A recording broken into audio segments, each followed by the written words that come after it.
Throughout the histories of Arda, there have been many strongholds that have held against the forces of darkness throughout the ages, be that for the elves, men, dwarves, or other races trying to hold back the force of the shadow.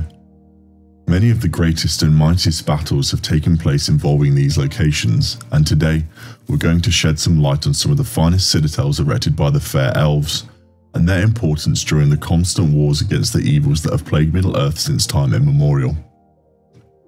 Greetings all, I'm your guide, the Archivist. Today we look at the fortresses of the elves, some of their significance in the histories of Middle-earth and beyond, and their final fates on the face of the world. The Grey Havens. The Grey Havens, also known as Mythlond, was an enchanting elvish port town situated on the Gulf of Lune within the elven realm of Linden in Middle-earth. Having withstood the tumult of the War of Wrath, Mythlond served as the principal elven settlement to the west of the Misty Mountains before the establishment of Eregion and Rivendell. Even as the elves dwindled in numbers during the Third Age following the death of Gil-galad, the Grey Havens remained a prominent coastal town and authorised the departure point of elven ships to the Undying Lands and Aman. Despite its status as a major port, by the late Third Age, the Grey Havens had a sparse population, comparable to Rivendell and northeastern Mirkwood. This esteemed haven was established on the onset of the Second Age by the surviving elves of Beleriand, who elected to remain in Middle-earth after the battles against Morgoth. The Grey Havens were frequently visited from the west by the Númenóreans, and the Veintir being the first to re-establish contact in SA 600 after the surviving Edain of Beleriand departed for Númenor in SA 32. In SA 1700, Tar Ministir dispatched substantial fleets from Númenor to the Havens, repelling the forces of Sauron that had besieged them during the War of the Elves and Sauron. Following the War of the Last Alliance, many of the Noldor and Sindar residing in the Havens set sail for Valinor, leaving the cities under the stewardship of Círdan. In TA 1000, the Astari arrived in Middle-earth, and it was here that Círdan entrusted Narya, the Elven Ring of Fire, to Gandalf. During the War of the Ring, Galdor of the Havens was among the members of the Council of Elrond. After the defeat of Sauron and the ascension of Aragorn II Elessar, Gandalf, Galadriel and Elrond departed for Aman from the Grey Havens, accompanied by the ring-bearers Bilbo Baggins and Frodo Baggins. Years later, Samwise Gamgee also left for Aman, being a ring-bearer briefly. The Grey Havens endured into the Fourth Age under Círdan, yet its population waned alongside the dwindling presence of Middle Elves in Middle-earth. It remains uncertain what transpired to the Elves of Middle-earth in the early Fourth Age and how long Círdan or his remaining kin resided at the Havens and continued crafting the grand ships that bore the Elves to the Blessed Realm. Barad Ethel. The stronghold of Barad Ethel served as the main fortress and capital of the realm of Fingolfin and Fingon during its existence. Positioned in the mountainous eastern foothills of the Erod Wethrin in Ethel Sirion, the source of the River Sirion, just outside Hithlum, Barad Ethel overlooked a pass into Hithlum, the realm of Fingolfin. Despite enduring multiple attacks and sieges by the forces of Morgoth during the First Age, it stood firm and guarded the passes into Hithlum, maintaining the security of the region. During the siege of Angband, Barad Ethel played a crucial role in the defence of the Noldor, with elven cavalry patrolling the surrounding fields. However, the plain surrounding Barad Ethel was devastated during the Dagor Bracolach, and the fortress faced fierce assaults by Orc armies. Despite these challenges, it remained steadfast in its defence. Tragedy struck when Fingolfin, the High King of the Noldor, was lost in despair after the plains were overrun, leading to his son Fingon taking up his rule. Subsequent attacks by Morgoth's forces were repelled, and Barad Ethel continued to play a vital role in the defence of the Western armies during the conflict with Morgoth.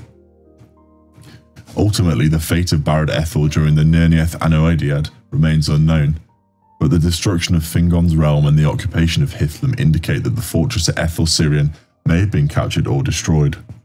By the conclusion of the First Age, it is likely that Fingolfin's mountain fortress, if not in the hands of the Orcs, would have fallen into ruin due to the events of that tumultuous era. Caras Galadhon. The ancient records reveal that Caras Galadhon was the first magnificent fortress serving as the chief city of Lothlorien, situated at the heart of the entire woodland.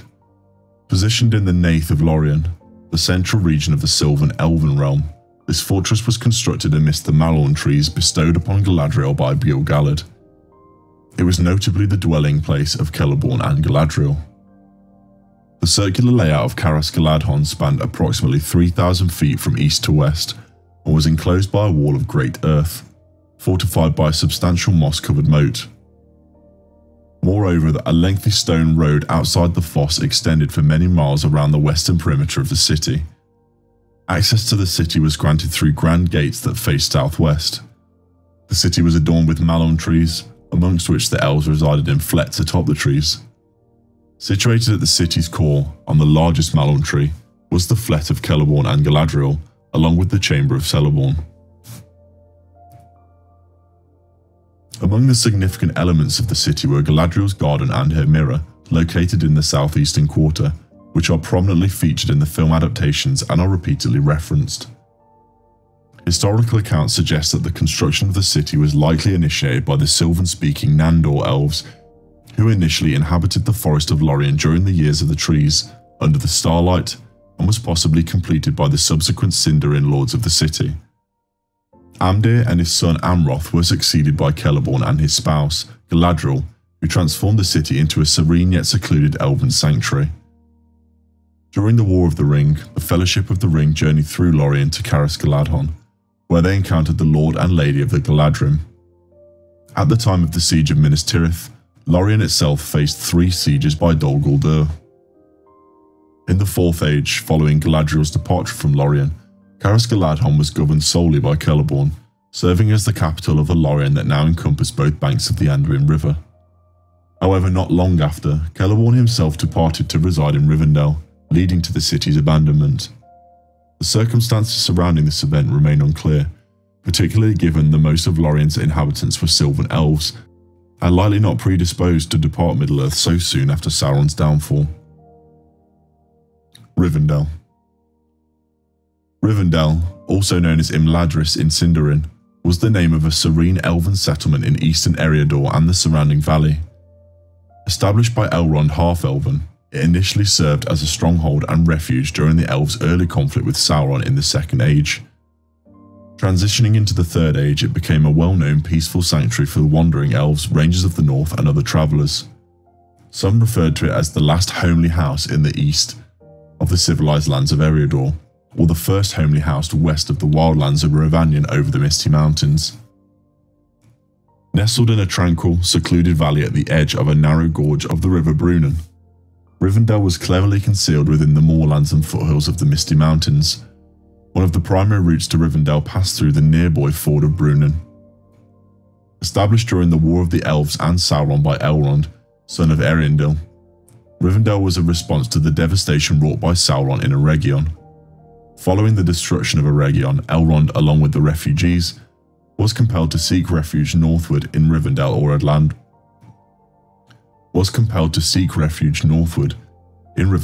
Imladris. Subsequently, the valley became the site of a fortified sanctuary bearing the same name. Although Sauron discovered and laid siege to the valley, he retreated upon the arrival of the Númenóreans. After the formation of the last alliance of elves and men, the forces of Gil-galad and Elendil assembled in Imladris to prepare for war and then journeyed over the high pass southeast to what would become Dagorlad. In the aftermath of the disaster of Gladden Fields, the sole surviving son of Isildur, Valandil, was nurtured in Elrond's abode in Rivendell until he was ready to assume the throne 8 years later. During the rise of Angmar in the 14th century of the Third Age, Rivendell once again came under siege from TA 1356 to TA 1409. The siege was broken by reinforcements from Lothlorien, leading to the repulsion and subjugation of Angmar for a period. Nonetheless, in TA 1974, Arthedain fell to Angmar.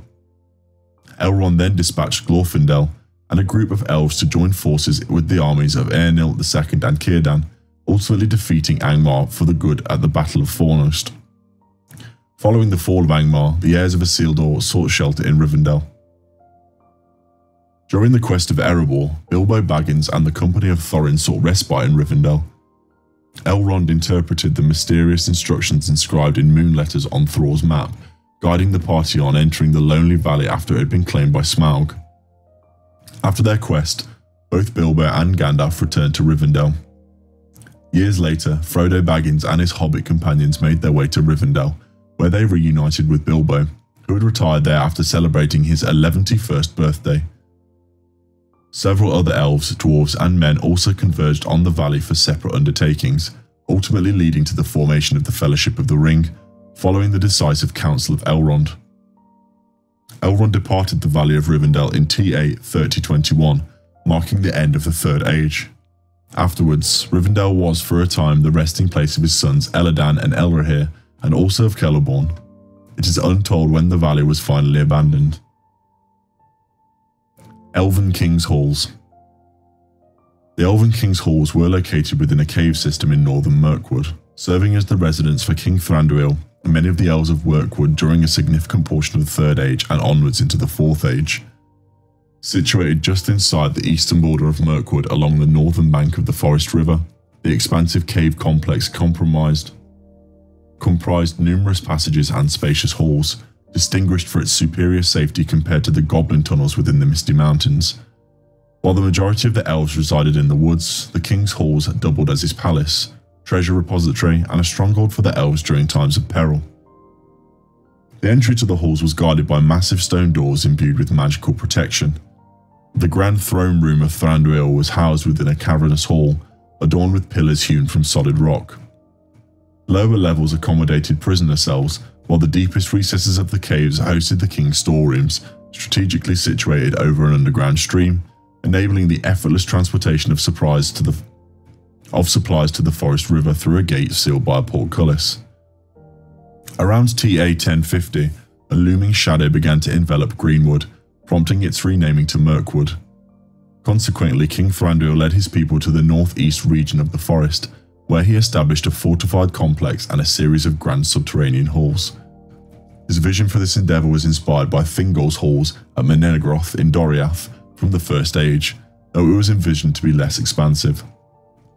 Although dwarves played a role in the initial construction, it remains unclear whether their involvement continued after the establishment of the Woodland Realm in the Second Age, particularly due to the strained relations between the Sindar and dwarves following the slaying of Thingol in the sacking of Doriath.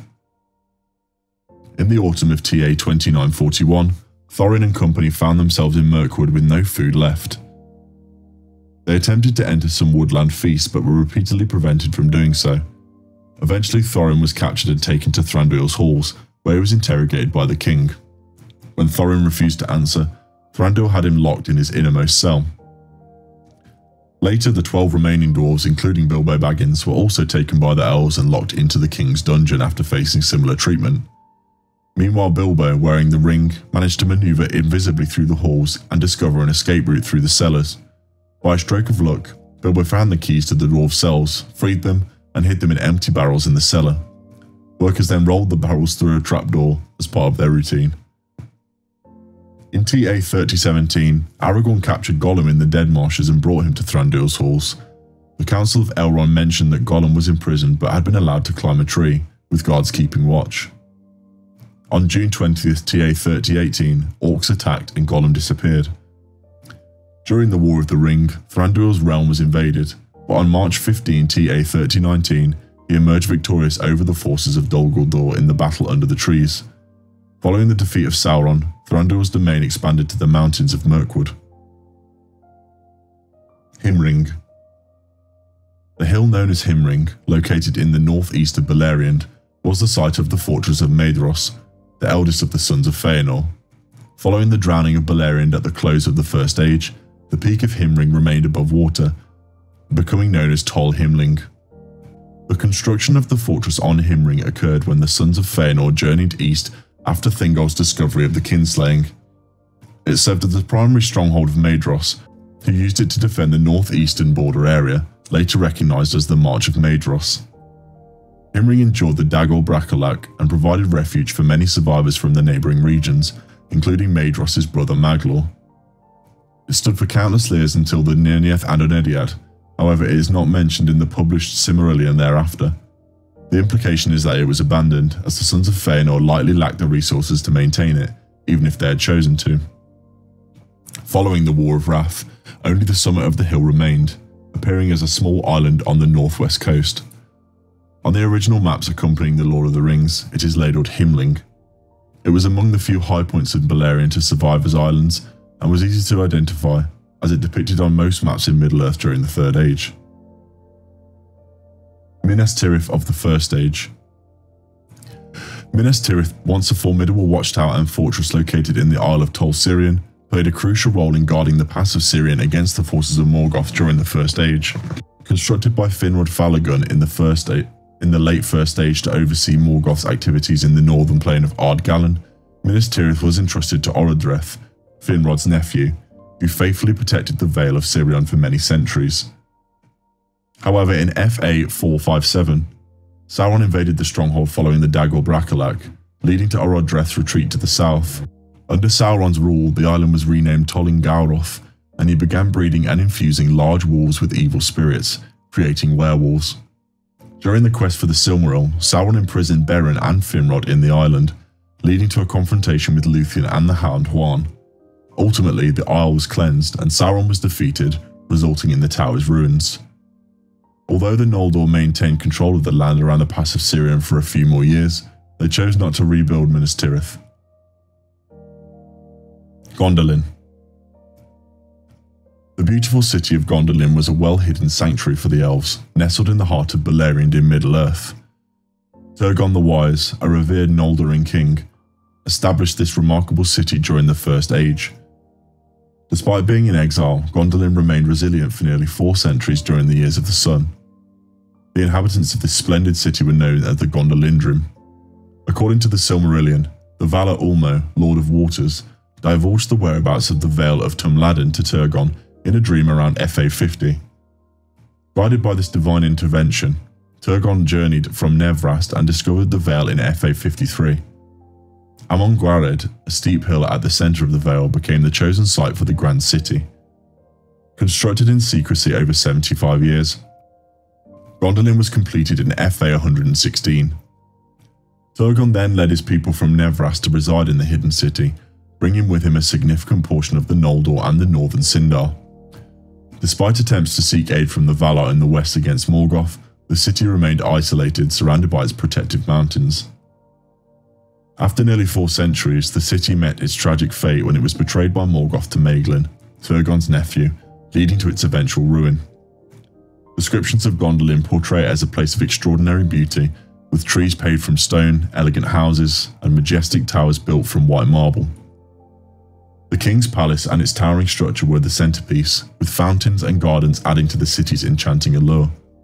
However, despite its magnificence, Gondolin ultimately succumbed to betrayal and destruction. Menegroth.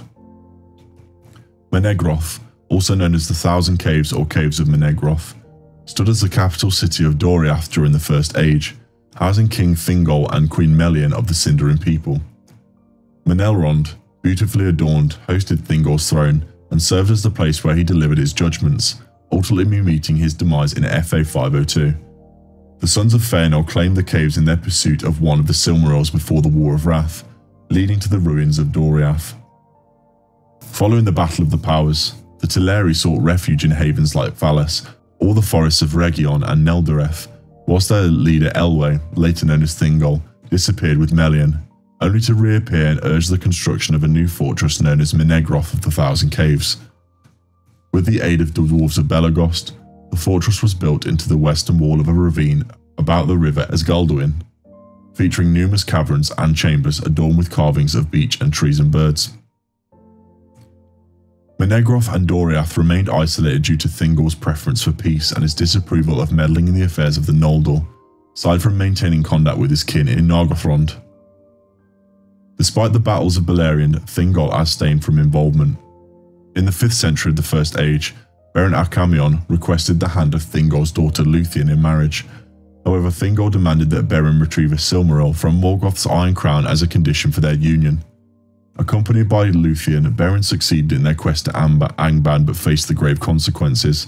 Karkaroth, the wolf guarding the gates of Angband, bit off Beren's hand holding the Silmaril. The wolf then rampaged towards Menegroth but was ultimately confronted and defeated by the courageous Juan, the Great Hound of Valinor, at the northeast banks of Esgalduin. The Silmaril was retrieved, fulfilling Thingol's conditions. Years later, Hurin Thalion presented the renowned Nauglamir to Thingol as a gift. Thingol devised a plan to set the Silmaril into the Nauglamir and offered a reward to the dwarven craftsmen of Nogrod if they could accomplish the task. The dwarves, driven by an intense desire for the Silmaril, completed the work and then claimed the treasure for themselves, ultimately killing Thingol and escaping Menegroth. The news quickly spread, leading to the pursuit and assassination of the dwarves. 2 of them managed to escape and spread false tales of their betrayal and massacre of their brethren by the elves. In retaliation, the dwarves of Nogrod amassed a great army and launched an assault on the unguarded Doriath. This led to the Battle of the Thousand Caves, resulting in heavy casualties on both sides. Mablung, the leader of the guard, was killed at the doors of the treasure chamber where the Nauglamir was kept. The dwarves of Nogrod were eventually ambushed at Sarn Athrad, on their way back by the Laquendi, led by Beren. Their king was defeated by Beren in single combat and the rest of their host was taken down by Ents. Nargothrond. The realm of Nargothrond, also known as the Caverns of Narog, was an underground elven stronghold constructed along the banks of the River Nagrod in western Beleriand during the First Age. It was first established and governed by the Noldorian king Finrod Falagun, son of Finarfin. Similar to the intricate structures of many underground dwarven cities, Nargothrond was comprised of extensive networks of caves and tunnels of varying shapes and sizes carved through the rock, possibly limestone. 3 great halls were situated around the other caves and tunnels, likely serving as the seat of the city's ruler. The deepest cave housed the innermost chamber, where Glaurung later hoarded the remaining treasures of Nargothrond. Notably, Luthien resided in a southwestern cave chamber during her time there, and the realm's armories were located in several chambers to the south of the Great Halls. The primary entrance to Nargothrond was through the doors of Felagund, facing the River Narog, leading into a sizable chamber approximately 500 feet from the Great Halls of Felagund. Inspired by Menegroth in Doriath and seeking a concealed refuge from the forces of Morgoth, Finrod established Nargothrond during the early years following the return of the Noldor to Middle-earth, where the caverns of Narog beneath the forested hills of Tar Faroth in the western bank of Narog. The dwarves of Nogrod assisted him and also crafted the Nauglorim for him. However, prior to the establishment of Nargothrond, the caves were inhabited by the petty dwarves, who named it Khazd-dûl before being driven out.